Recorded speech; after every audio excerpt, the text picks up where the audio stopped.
2. Magandang araw po sa inyong lahat. Ako po si Erica May D. Ferrar at nandito po ako upang turuan kayo kung paano gumawa ng leche plan. Ito po ang mga sangkap. 1 teaspoon of vanilla, evaporada, kondensada, itlog. At para naman po sa caramelized sugar ay brown sugar, 1 cup of water, at ilagay na po natin lahat ng ingredients. Kondensada po.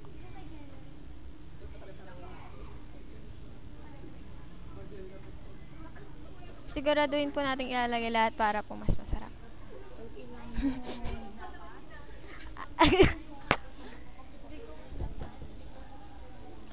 Kondensa ay evaporada.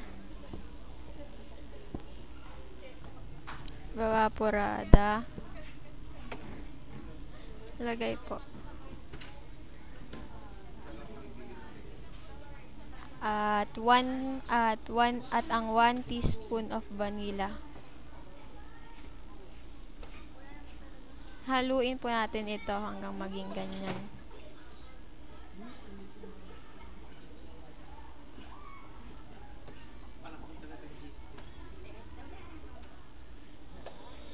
Haluin lang po natin.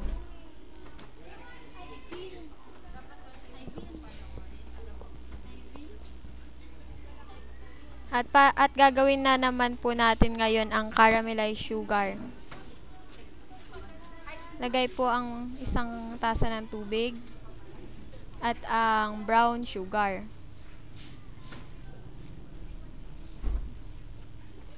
Lagay po natin.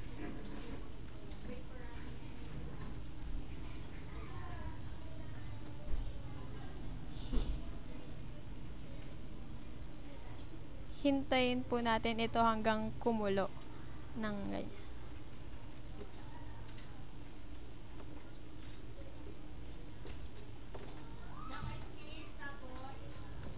Hintayin po natin ito.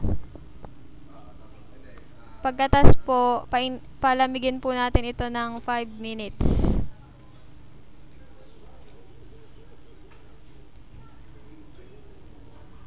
Pagkatas po ng 5 minutes, ilalagay na po natin ang ating binating itlog at ang mga iba pang sangkap.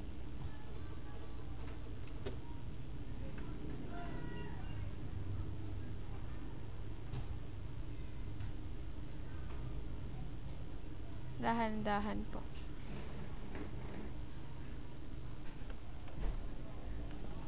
Nilagay na po natin to sa steamer.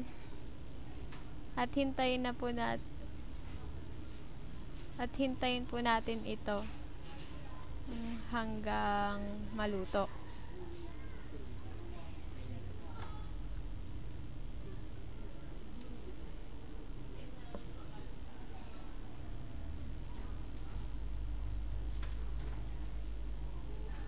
At ito na po ang ating original leche plan.